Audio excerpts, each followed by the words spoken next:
दोस्तों welcome back to my channel. आज मैं एसएससी सीजीएल 2024 टायर 1 की सीरीज़ का 9 सितंबर शिफ्ट 3 का पेपर लाया है। मैथ्स का सलूशन लेके आया हूँ। ठीक है, आप लोग जो फर्स्ट टाइम वीडियो देख रहे हैं वो हमारे बाकी दो वीडियो 9 सितंबर शिफ्ट 1 और शिफ्ट 2 प्लेलिस्ट में देख सकते हैं। ठीक है, मैंने बहुत सिंपल वे में और अच्छे तरीके से सलूशन दिए हैं जो बहुत जल्दी समझ आ सकते हैं। मैंने इस तरीके से क्वेश्चन को बताया है। ठीक है, उस सीरीज़ का ये 9 सितंबर की थर्ड शिफ्ट का सॉल्यूशन लेके आया हूँ। ठीक है, आइए आते हैं हम अपने पहले क्वेश्चन पर। ठीक है, जुड़े रहिए हमारे साथ और वीडियो अच्छा लगे तो वीडियो को लाइक शेयर और सब्सक्राइब जरूर कर देना। आते हैं हम अपने पहले क्वेश्चन पर। एक संख्या में पहले 12% की वृद्धि की जाती है, फिर 23% की वृद्धि की जाती है। इस प्रकार प्राप्त संख्या में अब 34% की कमी की जाती है, तो मूल संख्या में कुल वृद्धि या कमी प्रतिशत कितना होगा। ठीक है, अगर इस तरह का क्वेश्चन हो तो इस तरह के क्वेश्चन को सबसे सिंपल होता है कि आप सक्सेसिव लगा दीजिए। थोड़ी सी कैलकुलेशन होगी और लेकिन सवाल बन जाएगा। अगर हम इस किसी और मेथड से करेंगे तो मुश्किल होगा। और दूसरा इसमें निकटतम पूछा है, अप्रॉक्सीमेशन पूछा है, तो आप इसमें कोई दूसरी मेथड नहीं लगा सकते, यूनिट डिजिट या फिर डिजिट सम नहीं लगा सकते, आपको सक्सेसिव ही लगाना पड़ेगा। ठीक है, हम देखिए लगाते हैं किस तरह से इस पर सक्सेसिव लगाएंगे। हमारे साथ जुड़े रहिए। देखिए, पहले हम दो दो लेके चलेंगे, पहले दो लेंगे फिर उनका जो कम्बाइंड का फिर तीसरा लेंगे। ठीक है, तीनों को एक साथ लेके नहीं चलेंगे, बहुत कैलकुलेटिव हो जाएगा। ठीक है, देखिए कैसे करते हैं। 12 प्लस 23 दोनों बढ़ रहे हैं तो प्लस रहेगा। ठीक है, 12 इंटू 23 बटे 100 हो गया। ठीक है, 12 23 कितना हो गया 35 प्लस ये कितना हो जाएगा 12 3 36 का 6 और 12 दूनी 24 और 3 27 2.76 टोटल कितना हो गया 37.76। ठीक है, अब हम लगाएंगे, ये दो का कंबाइंड आ गया।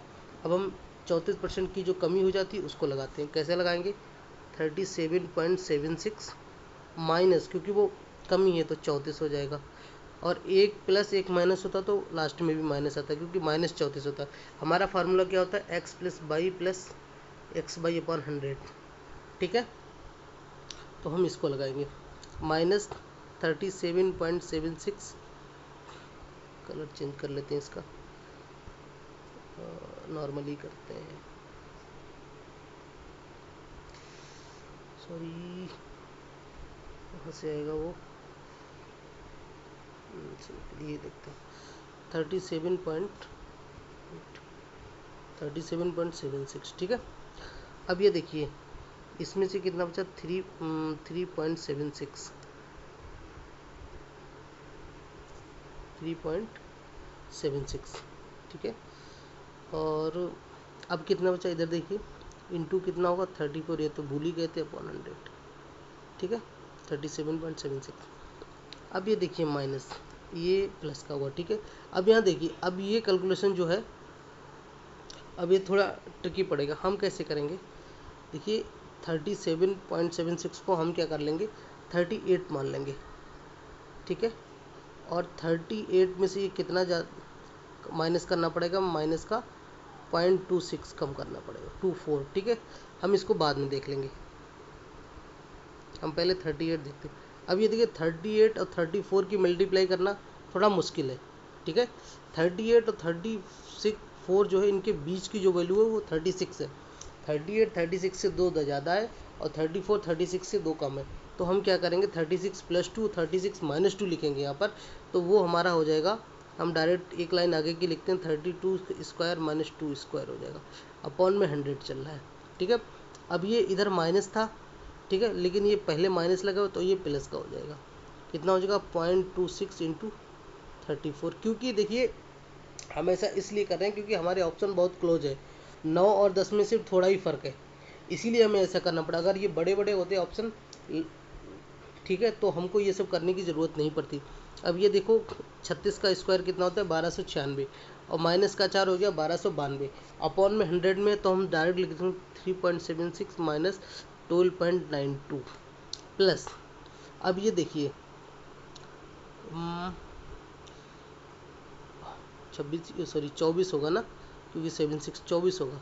अब आप इसमें देखिए 24 34 की गुणा करोगे तो थोड़ा और मुश्किल होगा। तुम क्या करो कि 34 को लिख दो 24 प्लस 10, ये देखो 8, ये आपको खुद ही सीखना पड़ेगा। तो 24 का स्क्वायर कितना होता है 576, तो 5 पॉइंट और अपॉन में 100 भी चला तो 0.34 हो जाएगा, 24.576 हो जाएगा। और 2 1 0 इधर लगेगा क्योंकि 4 से पहले लगेगा पॉइंट, ठीक है। और प्लस कितना होगा, प्लस 0.1 होगा तो हो जाएगा 240, ठीक है, 0.10 था तो ये भी ऐसा हो जाएगा, ठीक है।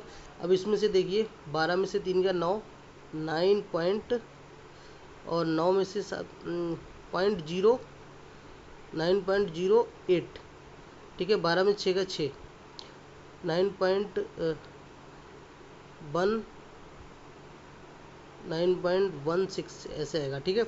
अब इसको जोड़ लीजिए, ये कितना हो जाएगा 6 7 4 11, 5 2 7 1 8, इसमें से 8 और कम कर दो तो माइनस, ठीक है, 0.0, ये प्लस का है तो ये कितना बचेगा 9.08।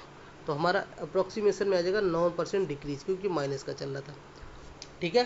पहला क्वेश्चन है ऐसा है, अगर देखो एग्जाम में आ जाएगा तो बहुत कम चांस है कि इसको कोई, बहुत कम लोग कर पाएंगे इसको, ठीक है। तो आप यहाँ पर अच्छे से सीख लीजिए इसको, तो आप, ताकि आपको पता हो कि इस तरह के अगर क्वेश्चन आ जाते हैं तो हम कैसे करेंगे, ठीक है। आपको कुछ चीज़ें सीखनी पड़ेंगी जैसे कि हमने यहाँ पे की है, तो आप जल्दी कर पाएंगे, वरना 24 चौक 96, 24 थी 72, चलो ठीक है 24 का पढ़ा आज ईजी होता तो कर सकते हैं, 24 चौक 96, 24 थे 72, 72 और 9 81, तो आप यहाँ पे कर सकते थे, ठीक है। बाकी आपको ये सीखना ज़रूरी है। आते हैं हम नेक्स्ट क्वेश्चन पर अपने। पहला क्वेश्चन थोड़ा सा कैलकुलेटिव था, ठीक है। अब हम अपने नेक्स्ट क्वेश्चन पर आते हैं। बाकी पेपर बहुत ईजी है। ये देखिए, यदि बुधवार को सभी प्रिंटरों द्वारा मिलकर मुद्रित पृष्ठों की संख्या जो है शनिवार के मुद्रित पृष्ठों की संख्या से 15% अधिक है, तो शनिवार का हमें पता चल जाए, उसके बाद हम 15% ज़्यादा लगा लेंगे। तो शनिवार का लिख लीजिए, ठीक है। एक बार इसको बड़ा कर लेते हैं थोड़ा, ठीक है, ताकि हमें ऐड करने में आसानी रहे।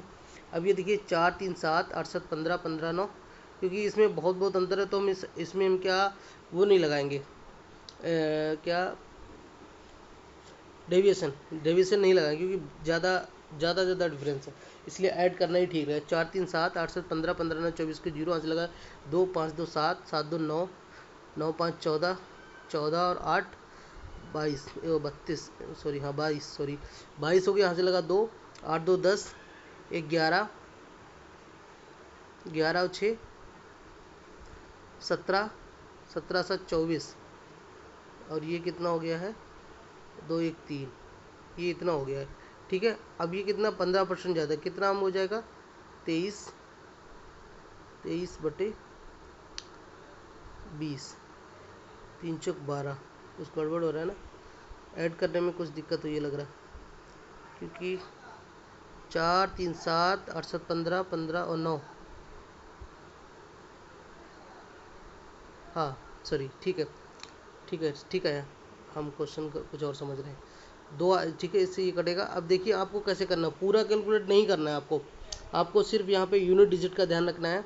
यहाँ से अगर इसको काटेंगे तो यहाँ पर 2 आएगा, ठीक है। देखो क्योंकि ये पहले भी 2 है तो कट जाएगा, यहाँ पे 2 ही आएगा, ठीक है। तो 3 दूनी 6, एक ही ऑप्शन आ रहा है जिसमें यूनिट डिजिट पर 6 है, ठीक है। हमको ऐसे ही सॉल्व करना है, अगर कहीं और पे 6 होता तो हम लगाते, नहीं तो आप अगर इसमें वो लगाना चाहो डिजिट सम, वो भी लग जाएगा, ठीक है। इसको काटेंगे तो कितना आएगा 2 17 दूनी 34 और ये 12 हो गया, और इंटू 23 था, ठीक है। डिजिट सम लगाइए, 7 2 9 1 1 2 हो गया, इधर 5 हो गया, 5 दूनी 10 10 का 1 हो गया। ऐसा नंबर ऑप्शन में देखिए जिसका डिजिट सम 1 हो। 9 कट गया और 6 3 9 कट गया और 7 3 10, 10 का कितना हो गया 1 ही आएगा, तो हमारा 1 ही आया था। आप ऐसे भी कर सकते हैं, बाकी यूनिट डिजिट तो डायरेक्ट हो रहा था, ठीक है। नेक्स्ट क्वेश्चन पर आते हैं। ओह, ठीक है, एक स्टॉक पोर्टफोलियो में 4 स्टॉक हैं। स्टॉक ए पोर्टफोलियो के 20% को निरूपित करता है जिसका रिटर्न 6% है। स्टॉक बी पोर्टफोलियो के 30% को निरूपित करता है जिसका रिटर्न 8% है। 20% को निरूपित करता है जिसका रिटर्न 4% है। पोर्टफोलियो का औसत रिटर्न पूछा है। ठीक है, बहुत सिंपल है। देखिए पहला कितना है, 20 20 20 30 20 50 अनुपात लिख लिए 2 3 2 और 8 3। ठीक है, हमने जीरो काट दिया। पहले का कितना है, 6% है, दूसरे का 8 है, तीसरे का 4 है और चौथे का 5 है। या तो देखो मल्टीप्लाई कर दिए, 6 दूनी 12 प्लस 8 तियाँ 24, 6 दूनी 12 प्लस 8 तियाँ 24 प्लस 4 दूनी 8 प्लस 5 तियाँ 15, 12 8 20 20 और 24 44 44 5 49 10 59 बटे टोटल कितना हो गया, 10 हो गया। पोर्टफोलियो का औसत 20 हो गया टोटल। ठीक है, 10 10 पोर्टफोलियो का औसत रिटर्न 3 2 5 5 10 परसेंटेज में पूछा है। 8%। ठीक है, 6% 8%, 6 दूनी 12 8 3 24, इसका इतना 8% है। 8 अरे यार 12 20 20 44 15 59 20 5.9 तो ऑप्शन में है ही नहीं। एवरेज रिटर्न 3 2 5, इसका निगेटिव रिटर्न, ओहो हो अब क्वेश्चन मैंने पढ़ा ही नहीं ठीक से। इसका लिखा है इसका निगेटिव रिटर्न है, तो निगेटिव को माइनस होना चाहिए। तो ये कितना होगा, -15। हमारा 44 में से 15 का कितना बचेगा, 29। हाँ, यही गलती कर रहे थे हम, इसलिए क्वेश्चन को बहुत इंपॉर्टेंट है ठीक से पढ़ना। निगेटिव रिटर्न है तो ये माइनस का हो जाएगा, ये माइनस का हो जाएगा, तो 44 में से हमारा 15 घटेगा, कितना हो जाएगा, 29 बचेगा। 29 का 10 कर देंगे, 2.9% इसका आंसर हो जाएगा। ठीक है, क्वेश्चन पढ़ोगे, एवरेज का क्वेश्चन है। क्वेश्चन देख के लग रहा है कि पता नहीं क्या पूछा होगा। एवरेज का क्वेश्चन है, नॉर्मल। बस क्वेश्चन ध्यान रखना है, नेगेटिव रिटर्न है तो माइनस हो जाएगा, फिर बाकी आप डेविएशन लगा दीजिए, सॉरी एवरेज लगा दीजिए, सिंपल हो जाएगा। ठीक है, नेक्स्ट क्वेश्चन पर आते हैं अपने। The refrigerator reproduced by company C from what percentage of total. C द्वारा उत्पादित जो रेफ्रिजरेटर है, टोटल उत्पादन का कितना परसेंट है। हमारा सी का कितना है, 150 है, तो कितना हो जाएगा, 150 बटे टोटल कितना है, 190 और 140, 9 4 13 5 18 और 3 और 1 4, 48% इंटू 100। काट सकते हैं आप, 3 पंजे 15, ये 16 हो गया।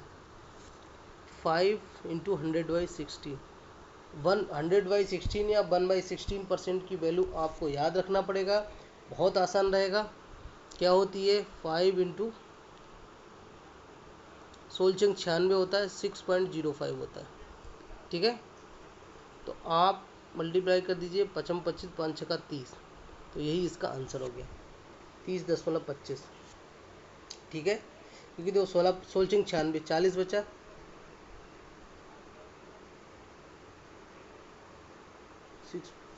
6.25 होती है, 6.25 होती है, सॉरी 25 पंजे 31.25 इसका आंसर होगा। ये गलत है, 31.25 सेकेंड ऑप्शन इसका आंसर है। ठीक है, 6.25 होती है, सॉरी, आपको ये याद रखना पड़ेगा। ठीक है, ओके। तो बाकी अगर आप डिवाइड कर लीजिए तो डिवाइड कर लीजिए, उसमें थोड़ा टाइम लगेगा। Okay then next question. If X Y और and Z are positive numbers and X plus Y plus Z equal to 1, तो आपको इसकी लीस्ट वैल्यू पता करनी है। देखो इसमें ऐसा कुछ नहीं दिया कि एक्स बाई क्या होगा, हम मान लेते हैं कि तीनों इक्वल हैं, तो x equal to y equal to z, अगर तीनों इक्वल हो गए तो इनकी वैल्यू कितनी हो जाएगी, 1/3। ठीक है, तो 1/3 की 1 तो फिर 1/x equal to 1/y equal to 1/z कितना हो जाएगा, 3। बस, तो वही हमारा आंसर हो जाएगा, 3 + 3 + 3 इक्वल टू हो गया 9। डी ऑप्शन हमारा आंसर हो जाएगा। ठीक है, नेक्स्ट क्वेश्चन पर आते हैं। एक चोर ने, आप इंग्लिश वाला भी पढ़ लीजिए जिसको इंग्लिश में देखना है। ठीक है, हम हिंदी में पढ़ लेते हैं। एक चोर ने 600 मीटर की दूरी पर एक पुलिसकर्मी को देखा और जैसे ही उसने देखा चोर तुरंत भागने लगा और तुरंत ही पुलिसकर्मी ने उसका पीछा किया। तो हमारी जो डिस्टेंस होगी, ठीक है, वो 600 ही रहेगी, जो कवर करेगा, जो रिलेटिव वाली डिस्टेंस होती है। ठीक है, अगर वो 10-5 मिनट बाद पुलिस वाला भागता तो 10 मिनट में जितना चोर भाग जाता उसको हम टोटल जो डिस्टेंस उसने देखी थी उसमें से माइनस कर देते। लेकिन इसमें तुरंत भाग गया तो इसमें माइनस नहीं करेंगे, तो डायरेक्ट 600 बटे रिलेटिव स्पीड, अब एक ही दिशा में भाग रहे होंगे तो कितना हो जाएगा 3 इंटू, अब इसको हमें निकालना मिनट में, तो हम ऐसे करते हैं पहले सेकंड्स में निकाल लेते हैं। 5 इंटू 18 वो ऊपर पहुंच जाएगा। अब ये सेकंड में आ गया, अगर इसको मिनट में कन्वर्ट करना है तो हमें 60 से डिवाइड करना पड़ेगा। तो क्या आंसर हो जाएगा, ये 10, ठीक है, 3 छक 18 और 5 दूनी 10, तो कितना हो गया 6 दूनी 12, इसका आंसर हो जाएगा। ठीक है, 12 हमारा थर्ड ऑप्शन हो जाएगा, 6 दूनी 12। ठीक है, क्वेश्चन समझ में आ रहे हो तो वीडियो को लाइक शेयर सब्सक्राइब जरूर कर दीजिए। हम अपने नेक्स्ट क्वेश्चन पर आते हैं। सिंपल क्वेश्चन थे सारे। 10 सेंटीमीटर त्रिज्या और 30 डिग्री वाले एक वृत्त के त्रिज्य खंड का परिमाप। अब आपको समझना पड़ेगा, यहाँ पर बहुत से लोग हो जाते हैं जो कंफ्यूज हो जाते हैं, वो परिमाप को कुछ और ही ले लेते हैं। अभी मैं बताऊंगा क्या ले लेते हैं वो। जैसे ये एक त्रिज्यखंड है, ठीक से नहीं बना, एक त्रिज्यखंड ये है, ठीक है, ये इसका एंगल 30 दिया है, ये डिस्टेंस 10 और 10 दी है, ठीक है। और तो ये जो हमारी परिधि होती है, इस त्रिज्यखंड की जो परिधि होती है उसका फार्मूला होता है θ/360 इंटू 2πr। लेकिन इन्होंने परिमाप पूछा है, तो परिमाप होता है बाउंड्री, उसमें क्या क्या आ जाएगा, उसमें सारा आ जाएगा, ये भी आ जाएगा और ये डिस्टेंस जो r और r है तो ये भी आ जाएगी, तो वो कितनी हो जाएगी 2r। ठीक है, यहीं पे गलती कर देते हैं कुछ लोग, 2r को भूल जाते हैं, इसी से आंसर निकालने की कोशिश करते हैं। तो परिमाप में ये भी आएगा। अब आप लगा सकते हैं, थीटा की वैल्यू 30 होगी तो ये कितना होगा 1/12, ठीक है, ओके, इंटू 2 इंटू 22 की वैल्यू हमने ली 3.14 और पाई की वैल्यू r हमारा 10 दिया है प्लस 20 ये हो गया, ठीक है, 2 छंग 12, तो ये 31.4/6 प्लस 20। आप 6 से डिवाइड करेंगे तो कितना हो जाएगा, 6 पंजे 30 और 6 दूनी 12 प्लस 20, तो हमारा 25.2 आंसर हो जाएगा। ठीक है, क्वेश्चन समझ आ रहा हो, कंसेप्ट समझ आ रहा हो तो वीडियो को लाइक शेयर जरूर कर दीजिए। आते हैं हम अपने नेक्स्ट क्वेश्चन पर। Okay, a plus b equal to 2c दिया है और कौन सा व्यंजक सही है। अब आप ऑप्शन देखेंगे, आप वहाँ देख रहे हैं ए स्क्वायर और बी स्क्वायर दिया है, ठीक है, तो और साथ में ए के साथ सी दिया है और बी के साथ सी दिया है। तो हम क्या करेंगे, हम समझने की कोशिश करेंगे, हमें स्क्वायर करना पड़ेगा। लेकिन ए स्क्वायर कैसे करेंगे कि हमारा ए सी भी आ जाए, तो हम ऐसा करते हैं, सी को एक साइड ले जाते हैं, 2 सी दिया हुआ इन्होंने, तो एक सी को एक ही साइड ले जाते हैं और दूसरी तरफ सी वही रखते हैं और बी उधर आ जाएगा। अब हम इसका स्क्वायर करते हैं तो क्या आएगा, A square plus C square minus 2ac, तो C square plus B square minus 2bc। अब देखिए सी स्क्वायर कॉम दिख रहा है, इक्वल एक दूसरे के हैं, तो ये कट जाएगा। अब ये देखिए 2ac दिया है कहीं पे, वो प्लस का दिया है इसमें देखो, ठीक है, तो ए स्क्वायर के साथ में प्लस में नहीं है, ठीक है, और फिर हम दूसरी साइड ले जाएंगे, ठीक है, ऑप्शन देख के समझ जाएंगे आप। ए स्क्वायर प्लस 2bc इतना समझाने की ज़रूरत नहीं है, बी स्क्वायर प्लस 2ac, यही हमारा जो लास्ट ऑप्शन है, यही हमारा आंसर हो जाएगा। ठीक है, और कुछ हमें इसमें कुछ नहीं करना था। आते हैं हम अपने नेक्स्ट क्वेश्चन पर। ये नंबर दिया हुआ 7845K854, ये बोला है कि 8 से 11 से डिवाइड हो रहा है, तो 11 से डिवाइड होने के लिए के का क्या मान होना चाहिए, आइए अब देखते हैं। 11 की डिविजिबिलिटी पता होनी चाहिए कि जो सम संख्या पर सम स्थानों पर अंक है उनका योग और विषम स्थानों पर अंक है उनका योग का डिफरेंस जो है वो या तो 0 हो या फिर 11 से डिवाइड हो रहा हो। मतलब कि ऑड नंबर पे डिजिट है और इवन नंबर पे डिजिट है, उनको सबको जोड़ लीजिए, दोनों का डिफरेंस लीजिए। देखिए कैसे करते हैं, 7 एक छोड़ दीजिए, 4 11, 11 प्लस के 11 और 5 16, 16 हो गया ना, 16 प्लस के माइनस 8 5 13, 13 8 21, 21 और 4 25। ठीक है, तो k माइनस 9। देखिए अब ये 11 तो बन नहीं सकता क्योंकि k 10 से ज़्यादा हो नहीं, 9 से ज़्यादा हो नहीं सकता। ठीक है, तो k की वैल्यू 0 बनाना पड़ेगा, तो इसके लिए हमें k की वैल्यू 9 ही लेनी पड़ेगी। ठीक है, तो हमारा पहला आंसर हो जाएगा। सिंपल क्वेश्चन है, बहुत ईजी है। वीडियो को लाइक करते रहिए, शेयर करते रहिए, सब्सक्राइब करते रहिए। नेक्स्ट क्वेश्चन बताते हैं हम अपने। Find area of sector wise whose perimeter and centre angle is 60। तो हमसे इसमें इन्होंने क्या पूछा है, हमसे पूछा है एरिया पूछा है। देखिए अगर आपके पास अगर टाइम नहीं है तो आप क्या कर सकते हैं, अगर ऑप्शन से हम देखते हैं तो हमारा आंसर क्या आना चाहिए। देखिए पाई है, पाई में होता है 22/7, 22 में होता है 11। तो ऐसा ऑप्शन होना चाहिए जिसमें जो 11 से कट रहा हो। एक ही ऑप्शन है जो 11 से कट रहा है, लास्ट वाला 11 तो 77/3। अगर आपके पास टाइम कम बचा है तो आप ऐसे लगा सकते हैं, लेकिन अगर आपको फुल कैलकुलेशन करनी है तो हम बताते हैं आप कैसे लगाएंगे।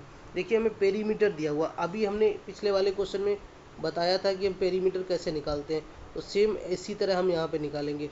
ठीक है, तो क्या होगा, थीटा बटे, हम डायरेक्ट वैल्यू ही रखते हैं। थीटा कितनी दी है, 60 दिया है, तो 60/360 into pi 22/7 into 2r plus 2r equal to कितना हो गया, 64/3।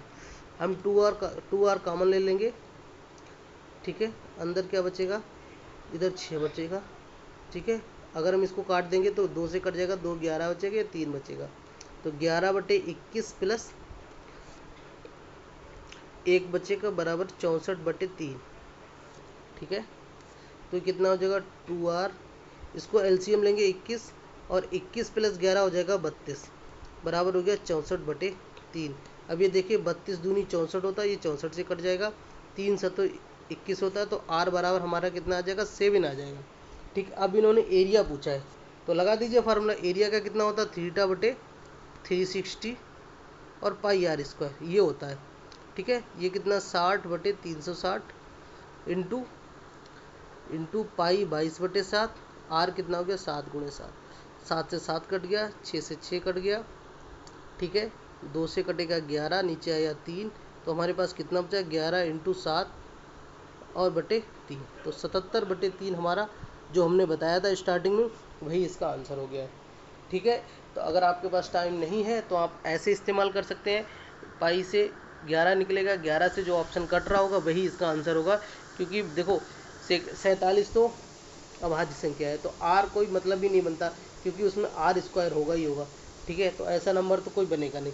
और इसी तरह इसमें देखिए 17 इंटू 5, 17 में 17 कुछ आएगा ही नहीं, और ये भी 17 इंटू 4, 17 आने का कोई मतलब ही नहीं बनता, क्योंकि पाई r² होता है। ठीक है, तो अगर आपको वैसे चेक करना है तो आप ऐसे फुल लगा सकते हैं, ज़्यादा टफ नहीं था, थोड़ी सी कैलकुलेशन थी बस। आते हैं हम अपने नेक्स्ट क्वेश्चन पर। वीडियो को लाइक शेयर जरूर करते रहिए। अब यहाँ पर देखिए ये क्वेश्चन जो है कैसे कर रहा है, इन 4 वर्षों के दौरान किस कंपनी ने टी शर्ट का औसत उत्पादन सर्वाधिक रहा।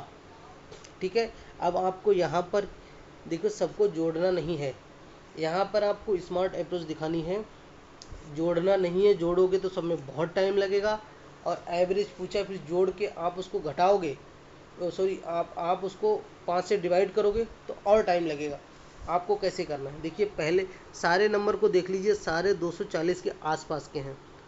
ठीक है, तो हम यहाँ पर डेविएशन लगाएंगे, कैसे लगाएंगे वो हम आपको अभी बताएंगे। इसको थोड़ा बड़ा कर लेते हैं ताकि अच्छे से हम समझ पाएँ इसको। अब आते हैं, देखिए 240 को हमने डेविएशन लिया, तो 240 में जितना ज़्यादा और जितना कम है हम सब उतना, सिर्फ उतना ही रखेंगे। अब इसमें देखिए 3 ज़्यादा है, ठीक है, इसमें 8 ज़्यादा है, इसमें 8 कम है, और इसमें 2 ज़्यादा है। ठीक है, तो जो 8 से 8 कट जाएगा तो हमारे पास कितना बचेगा 5। इसका एवरेज चाहे करो या ना करो, क्योंकि सभी को हम 5 से डिवाइड करेंगे, तो डिवाइड करने की ज़रूरत नहीं है। अब इसमें देखिए, इसमें 4 ज़्यादा है, इसमें 1 कम है, इसमें तो कुछ नहीं है, 0 लिख सकते हैं हम, यहाँ पे 4 लिख सकते हैं। तो कितना डिफरेंस हो गया, 4 4 8, 8 में से गया 7। यहाँ पे देखिए 4 ज़्यादा है लेकिन इधर 4 कम है, ये 5 कम है, और इधर तो 10 कम है। ठीक है, तो 4 से 4 कट गया तो हमारे पास माइनस का 15 बचेगा। और इधर देखिए 40 तो 0 हो जाएगा, ये -10 हो गया, और 48 ये 8 हो गया, और ये कितना 2 ज़्यादा हो गया, तो 8 2 10 में से 10 के ये भी 0 बचा। इन्होंने पूछा औसत उत्पादन सर्वाधिक रहा, 240 प्लस तो हर किसी के साथ रहा होगा, तो यहाँ पर जो वैल्यू ज़्यादा रहेगी वही उसका आंसर हो जाएगा। ठीक है, तो 7 वाला जो C2 है वो सबसे ज़्यादा है, तो यही हमारा आंसर हो जाएगा C2। ठीक है, तो आपको इस तरीके से क्वेश्चन सॉल्व करने हैं। ठीक है, आपको अच्छे से ध्यान रखना है कि हमें कौन सी अप्रोच लेनी है, तो इस तरीके से आप सॉल्व करेंगे तो आपका आंसर बहुत जल्दी आ जाएगा। ठीक है, अगर आप कैलकुलेशन के पीछे पड़ गए तो आपका अटेम्प्ट भी छूटेगा, और क्वेश्चन हो या ना हो इसका भी कोई भरोसा नहीं है। ठीक है, अब हम आते हैं अपने नेक्स्ट क्वेश्चन पर। सिंपल था ये भी हमारे लिए। अब ये देखिए मीन प्रोपोर्शनल पूछा है। मीन प्रोपोर्शन क्या होता है, अंडर रूट दोनों का मल्टीप्लाई कर दीजिए, 8a² इंटू 18/a4। 18 8 कितना होता है 144, नीचे a² बचेगा, 2 कट जाएगा इससे, तो 144 का स्क्वायर रूट होता है 12, और a² का आएगा a। सिंपल क्वेश्चन, बिल्कुल भी कुछ, बस मीन का फार्मूला पता होना चाहिए, बस आंसर आ जाएगा आपका। हटा दीजिए। अब अपने नेक्स्ट क्वेश्चन पर आते हैं। वीडियो को लाइक शेयर सब्सक्राइब जरूर करते रहिए। एक त्रिभुज है PQR, बना लीजिए। त्रिभुज हो गया PQR। PQ और R के समद्विभाजक त्रिभुज के अंदर O पर मिलते हैं, O पर मिलते हैं। ठीक है, QOR 107, QOR 107 हो गया। पूछा एंगल P, अगर ये थीटा है तो एंगल QOR कितना होता है 90 + θ/2 = 107, ये फार्मूला होता है। तो θ/2 कितना हो जाएगा 107 - 90, θ/2 = कितना हो गया 17, तो थीटा = हो गया 17 × 2 बराबर 34, यही 34, यही हमारा आंसर हो जाएगा, थर्ड ऑप्शन। ठीक है, ये फार्मूला याद रखिए। बाई सेक्टर में 18 + 90 + θ/2 हो जाता है। अगर ये सरकम सेंटर होता तो 2 थीटा होता है, और ऑर्थो सेंटर होता, लंब केंद्र होता है, तो 180 - थीटा होता है। ठीक है, अगर ये थीटा है, आपको ये भी दोनों याद कर लीजिए, ये भी कभी कभी उस क्वेश्चन में आ जाएंगे तो काम आएंगे। ठीक है, नेक्स्ट क्वेश्चन पर आते हैं हम। इस क्वेश्चन को देखिए, थोड़ा सा लार्ज कर लेते हैं ताकि थोड़ा आसानी रहे करने में। ठीक है, अब इसको देखिए, sine theta plus cos theta ये दिया हुआ है। हम इसको देखो डायरेक्ट लिखने की कोशिश करेंगे। साइन थीटा प्लस कॉस कैसे लिखते हैं, मैं कैसे करता हूँ क्वेश्चन को, इसको देखिए साइन के सामने कॉस वाला आएगा, कॉस के जो मल्टीप्लाई वाला है हम उसकी बात कर रहे हैं, और कॉस के सामने साइन वाला आएगा। अब ये देखो कॉस के साथ में क्या है 4 और 2, इसको भूल जाइए, इसका मल्टीप्लाई करिए, 4 चौक 16 और 5 दूनी 10। अगर ये माइनस का है एक किसी के बीच में तो उनको वो जुड़ जाएगा, तो 4 चौक 16 और 5 दूनी 10 कितना हो गया 26 अपॉन में। अब इसको देखिए 4 नेम 4 7 28 और 5 नेम 45, अगर माइनस का चिन्ह नहीं है तो घट जाएगा, तो 9 पंजे 45 और 4 7 28, तो कितना बचेगा 45 में से 28 17 बचेगा। ठीक है, आपको माइंड में ही करना है सब। अब ये हो गया। अब हमें 10² + 5 10², अब ये 10² हम नहीं निकालेंगे, हम क्या करेंगे, टेन थीटा ये हो गया 26/17। अब हम क्या करेंगे, इसका स्क्वायर करेंगे। ठीक है, अपॉन में 1 लिख लीजिए, ये 5 कर लीजिए, इसको ऐसे कर लीजिए, क्योंकि नहीं √5 करिए, क्योंकि हम युगांतरानुपात लगाने की कोशिश कर रहे हैं, तो शायद उससे मुझे लग रहा है जल्दी आ जाएगा। अभी क्योंकि अभी हम 26 स्क्वायर करेंगे, फिर उसको यहाँ पर रखेंगे, फिर 17 अपने 85 करेंगे, तो टाइम लगेगा। मैं क्या कर रहा हूँ, इसको रूट यहाँ से मल्टीप्लाई कर दिए, इसको भी रूट से मल्टीप्लाई कर दिए। अब इनका स्क्वायर करिए तो कितना हो गया 10² θ/5। ठीक है, ये कितना होगा 26 का स्क्वायर हमें पता होता है कितना 26 ही तो आएगा ना, 4 चौक 16, ये 676 हो गया। ठीक है, 26 ही आएगा। और 17 का स्क्वायर करिए, 17 17 17 289, और 289 × 5 उसका मल्टीप्लाई करिए, कितना हो जाएगा 5 नेम 45, यहाँ से लगा 4, 5 × 40 और 4 44 के 4, यहाँ से लगा 4 और 5 दूनी 10 और 4 14। ठीक है, ये हो गया। अब इसमें योगांतरानुपात लगा दिए C and D। ठीक है, एक बार जोड़िए एक बार घटा दीजिए, तो ये कितना आ जाएगा टेन स्क्वायर थीटा प्लस 5 और नीचे आएगा टेन स्क्वायर थीटा माइनस 5।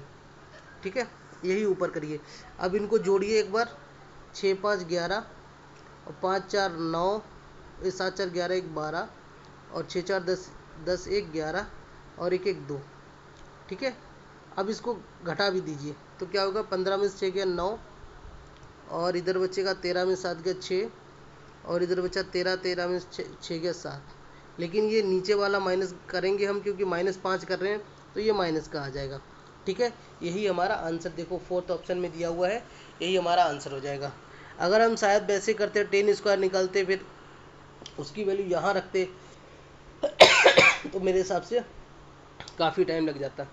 ठीक है, आप एक ये तरीका है, आप इस तरीके से भी कर सकते हैं और क्वेश्चन अच्छे से तो बन जाएगा और टाइम कम लगेगा आपको। ठीक है, अब हम आते हैं अपने नेक्स्ट क्वेश्चन पर। एक समीकरण दिए हुए हैं, दो समीकरण दिए हैं, दोनों समांतर हैं। अगर दोनों समांतर अगर में है दो समीकरण, तो उनकी जो x के गुणांक है और y के गुणांक का जो रेशियो होगा वो इक्वल होगा। वही हम करेंगे। x पहली समीकरण में x का गुणांक है 4, दूसरे में है k-2, सेकंड वाले में y का गुणांक है k-2, दूसरे वाले में 9। अब देखिए k-2 का स्क्वायर हो गया है 9 चौक 36, तो k-2 कितना हो जाएगा 6 हो जाएगा। k इक्वल टू हो जाएगा 8।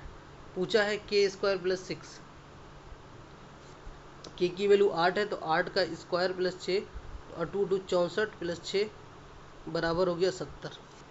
थर्ड ऑप्शन दिया हुआ है, यही इसका आंसर हो जाएगा 70।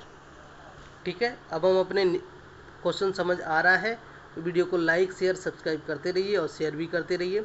आते हैं हम अपने नेक्स्ट क्वेश्चन पर। सिंपल था पेपर, ये ज़्यादा टफ तो नहीं था, मुझे तो इजी लगा पेपर। अब ये देखिए, इसको हम सॉल्व करते हैं। ठीक है, हम एक ही लाइन में कोशिश करेंगे, जो ब्रैकेट है उसको जल्द सॉल्व करते रहेंगे जल्दी।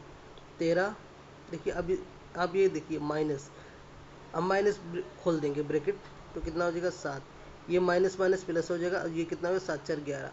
अब ये माइनस प्लस हो जाएगा।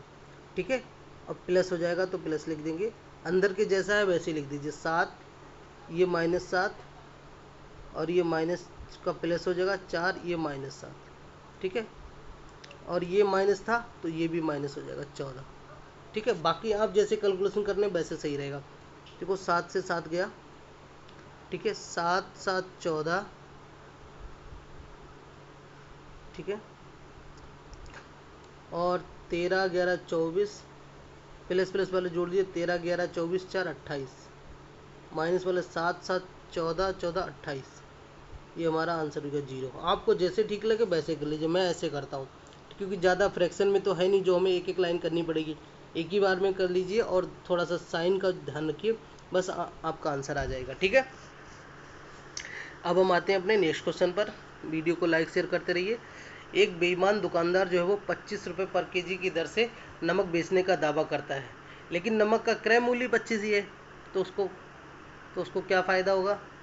उससे तो कोई फ़ायदा नहीं होगा। 25 में ख़रीदा, 25 में ही बेचा, लेकिन वो क्या करता है कि 200 ग्राम 1 केजी में वो 200 ग्राम हटा देता है, 800 ग्राम दे देता है, तो उसको प्रॉफिट देगा। तो हम वेट के केस में क्या करते हैं, जो छोटी वेट वैल्यू होती है उसको पहले रखते हैं। 800 है, ओरिजिनल कितनी है 1000। ठीक है, कट जाएगा 8 10, तो 2/8 इंटू 100, 2 चौक 8, 4 से 25, तो हमारा आंसर कितना हो जाएगा? उसको 25% का प्रॉफिट हो रहा है उससे, क्योंकि उसने जितने में ख़रीदा है उतने में ही बेचा है, तो उधर से तो उसको कोई प्रॉफिट हो नहीं रहा, तो उस वेट के केस से वो अपने आप को प्रॉफिट कमा रहा है। ठीक है, बाकी सिंपल क्वेश्चन था। नेक्स्ट क्वेश्चन पर आते हैं। 18,000 में एक बैंक में 5% साधारण ब्याज की दर से 7,000 रुपये लगाता है, दूसरी बैंक में 6% की दर से 6,000 रुपये लगाता है, और टोटल में उसको 1,160 प्राप्त हुए, तो शेष पूंजी पर वार्षिक ब्याज की दर, इसको हम ऐसे ही लगाएंगे।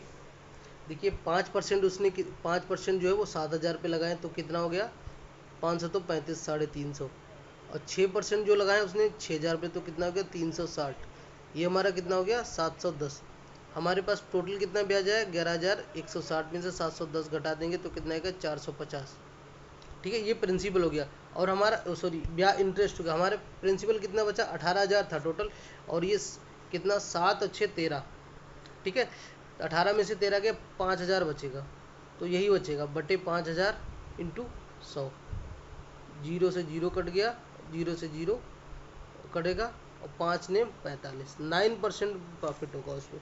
हम ऐसे भी लगा सकते हैं, बाकी एलिगेशन से लगाएंगे तो थोड़ा टाइम लगेगा, इसमें से इजी हो गया। ठीक है, अब नेक्स्ट क्वेश्चन पर आते हैं हम। If a is an acute angle which of the following is equal to, simply है साइन ए बटे 1 + कॉस ए दिया है। अब यहाँ देखिए नीचे अपॉन में कॉस ए और साइन ए दिया है। ठीक है, तो 1 को हटाने के लिए हमें या तो फिर cos 2a का जो फार्मूला होता है एक ही टर्म में लगाएंगे तो a/2 आ जाएगा, ऐसा कुछ आएगा नहीं यहाँ पे। और नीचे साइन, तो हम क्या करेंगे कि 1 - cos a से मल्टीप्लाई कर देंगे।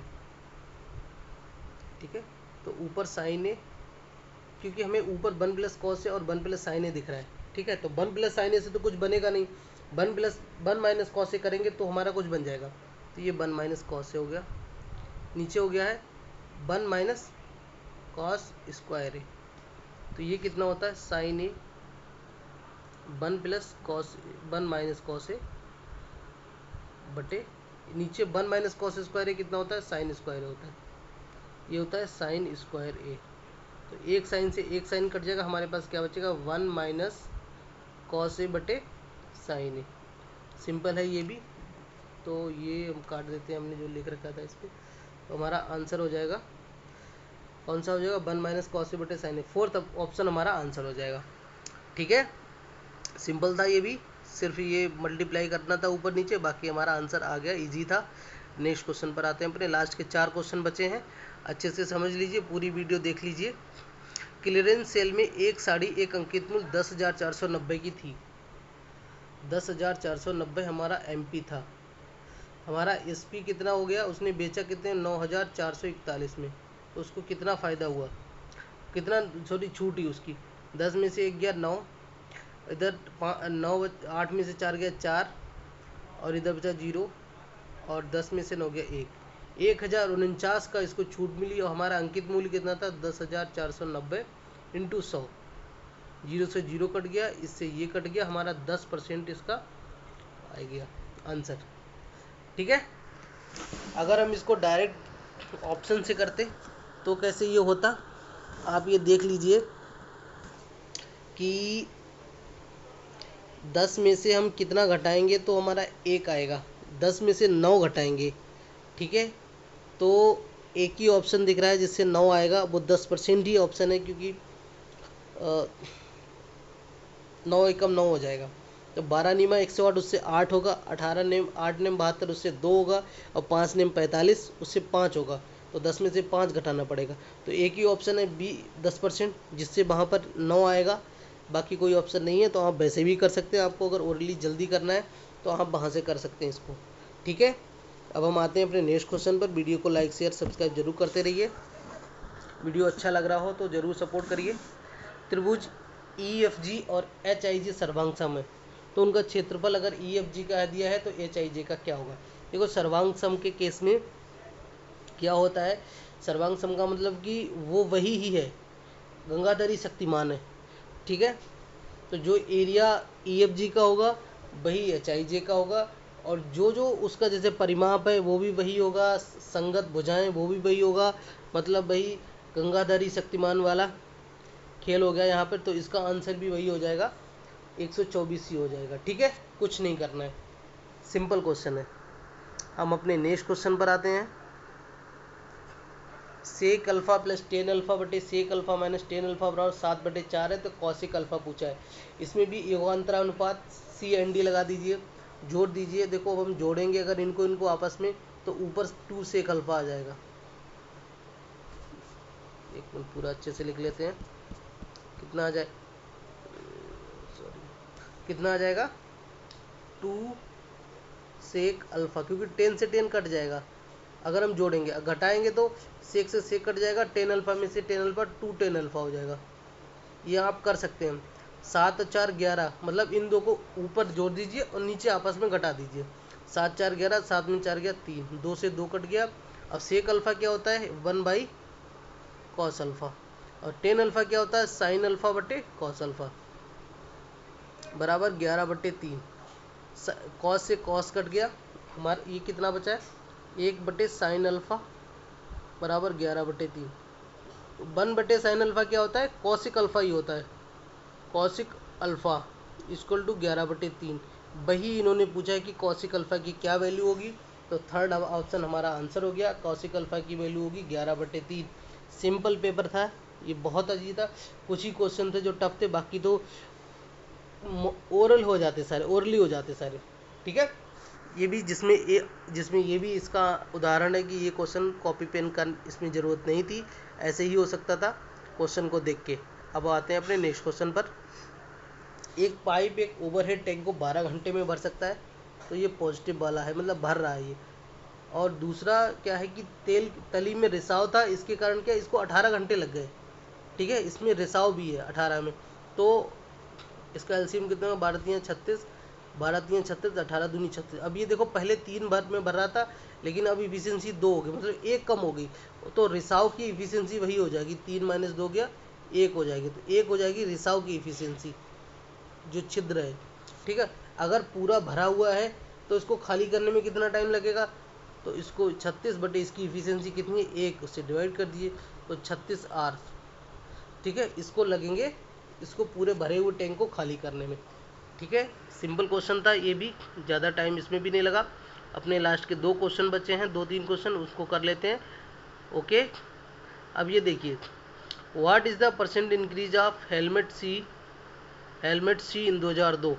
हेलमेट सी 2002 में कितना हो गया 68 हो गया, 68 एज कम्पेयर टू 1999।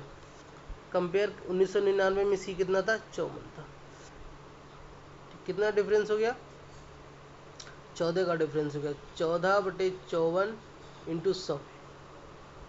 ठीक है, अब इसको चाहे डिवाइड करके कर लीजिए, नहीं तो ऐसे डायरेक्ट ही कर लेते हैं, चलो छोड़ो 1400। तो कितना हो गया 5 दूनी 10, 2 चौक 8, 5 तिया 15, ज़्यादा हो जाएगा 2 चौक 8, 2 पंजे 10, ये 32 बचा 0, 5 छक्का 30 और 6 चौक 24, 26 के कंपेयर में 25 भी आएगा, क्योंकि 6 ज़्यादा हो रहा है, तो वही हमारा एक ही ऑप्शन है, वही हो जाएगा। बाकी देख लेते हैं, 5 चौक 20, 5 तिया 25, 2 27, ये कितना बचा 50, 0 बढ़ जाएगा। अब कितना हो जाएगा 9, 10 से तो ज़्यादा हो जाएगा तो 9 ही जाएगा, तो 225.93 इसका आंसर हो जाएगा। ठीक है, सिंपल था ये भी, कुछ नहीं था बना, क्वेश्चन तो बहुत बड़ा बना के रखा है, लेकिन डाटा बहुत कम पूछा था, जो सवाल पूछा था सिंपल था। ठीक है, एक घनाभ की लंबाई चौड़ाई ऊंचाई दी है, उसका आयतन पूछा। घनाभ का होता है लंबाई गुणे चौड़ाई गुणे ऊंचाई, 8 × 4 × 6 हो गया 8 चौक 32, 32 छक्का 6 दूनी 12, 6 तिया 18, 19 192 इसका आंसर हो गया। ठीक है, आज का पेपर था ये, सिंपल था, 2-3 क्वेश्चन को छोड़ के। अगर हमारा वीडियो अच्छा लगा हो तो प्लीज़ लाइक शेयर सब्सक्राइब ज़रूर करिए, ताकि हम और वीडियो बना सकें और आप लोगों की हेल्प कर सकें। ठीक है, मिलते हैं नेक्स्ट वीडियो में। धन्यवाद, गुड नाइट।